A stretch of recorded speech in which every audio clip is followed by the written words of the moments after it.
Hello, guys. This is Dr. Palaniappan Manikam. I want to give you a brief update on the newly identified COVID strain in UK. Let's get right into it.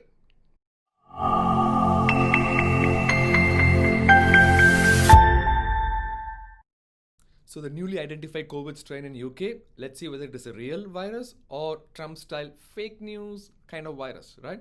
So they identified this strain in mid-September, like 3 months prior to all this news. Why didn't they make it a big deal at that time? Because this coronavirus keeps on mutating like every other week. There have been multiple strains since the start of the year. If you keep on reporting every strain, it just causes unnecessary panic. இது corona வைரஸ்க்கு வேறு வேலையே இல்லை இதான் ஒரு ஹாபியாகவே பண்ணிகிட்டு இருக்கு. So why are we worried about this particular strain? Because this is the only strain which is known to be transmitted to humans and more infectious than the original strain. And they need to gather all these data for the last 3 months so that they can give some solid information to the government so that they can make some strict regulations like what they did today with stricter lockdowns in UK. So how this is different from the initial COVID-19 strain is it's almost exactly the same virus. For example, this is the virus, right? This is the COVID-19 virus.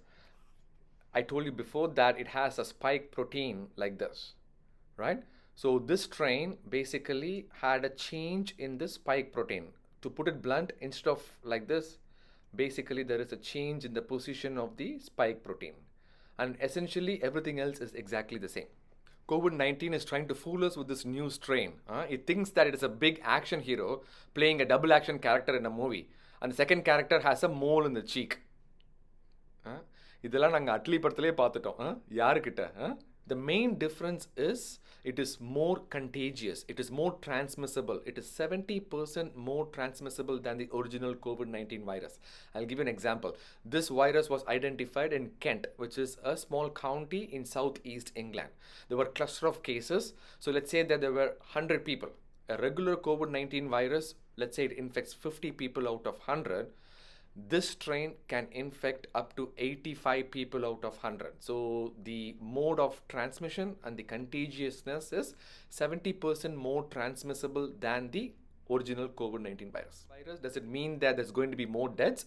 The answer is no, because the severity of the disease remains the same, exactly the same effect as the previous COVID-19 strain. All the high risk group categories remains the same, like if you have diabetes, hypertension, obesity, or if you are 60 plus or 70 plus age older and you belong to the high risk category, you belong to the exact same category with this virus strain as well. So the effect is almost the same, but the transmission and the contagiousness is 70% more. So to tell you an example, so I'm trying to create awareness through my YouTube channel, which reaches like few thousands of people, right?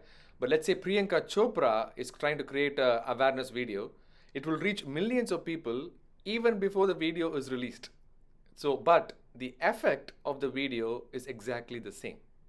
So the major problem with this virus is because it is more transmissible, more people can get infected, even though the severity of the disease per se might not be very bad.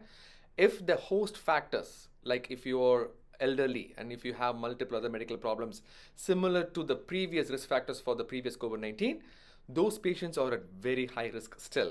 So we have to be extremely careful in those high risk population, even more in the next 3 months until they get the vaccine. So the biggest question is whether the vaccine will actually work for this newly identified strain, right? The answer is yes. Yes. It will certainly work. We are hoping, because the mechanism is exactly the same. It targets the spike protein. You remember I told you about the virus and the spike protein? The vaccine produces antibodies against this spike protein.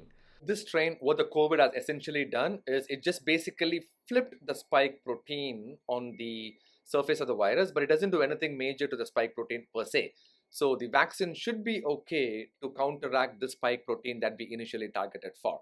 The whole scientific community is very, very confident that this will definitely work. This should provide reassurance to the general public that even though there is an increasing prevalence of new strain and new cases, vaccine is expected to work, and this is great news for us.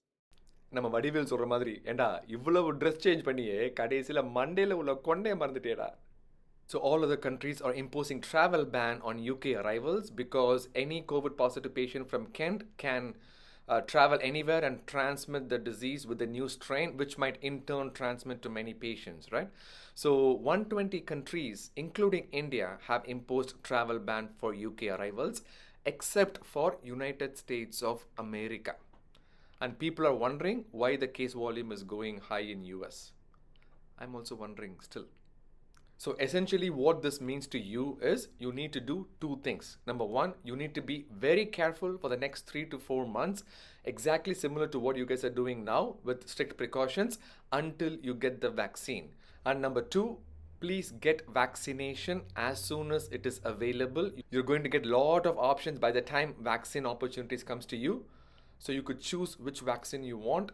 But the key thing is you should definitely vaccinate. I know there's a lot of misinformation out there concerning about the safety of this vaccine. I completely understand that there is no long-term data on this vaccine, but we do know about the long-term side effects if you get COVID-19. So the benefits of the vaccine way outweigh the risk involved. So please vaccinate and promote the awareness.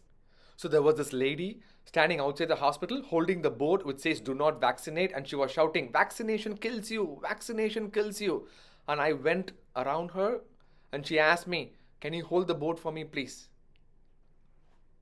I was like, ஏண்டா எவ்வளவு பேர் இருக்காங்க, இந்த கேள்வியை ஏண்டா என்னைய பார்த்து கேட்ட? Why did you ask me this question? So don't be like that person. If you decide not to vaccinate, at least don't spread misinformation about it. And if you made that decision, please remember that there is a selfish decision associated with it, because vaccination doesn't prevent you alone. It's going to prevent your loved ones from getting COVID-19 as well. I'll see you in the next video. Bye.